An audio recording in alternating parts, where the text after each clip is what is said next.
In this quick tutorial, you will learn how to replace the internal battery in your Chevy Cobalt key fob.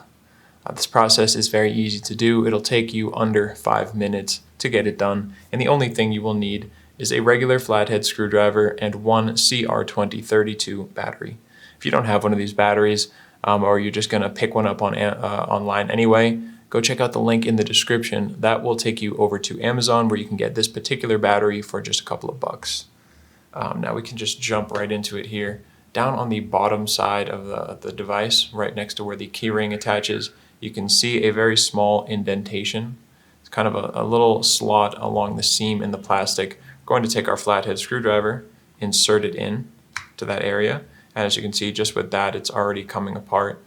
If yours is a little bit tighter, what you want to do is just kind of insert it and get it stuck in there, wiggling a little bit. Where is it?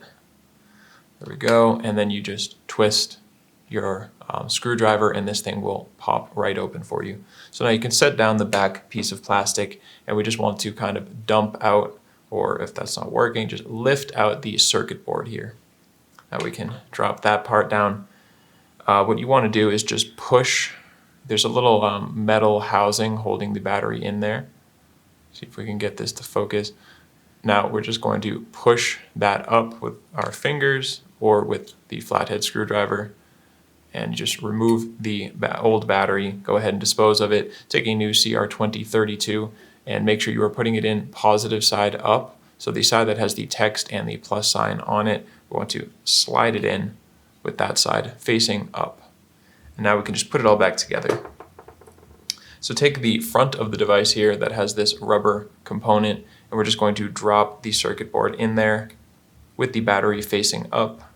And now we can take the back section of plastic, put that on top, and just squeeze it all back together. So that's really all it takes. I hope that helped you out.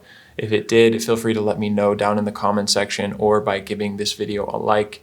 And remember, if you ever need help with another one of your key fobs, you can come back to this YouTube channel.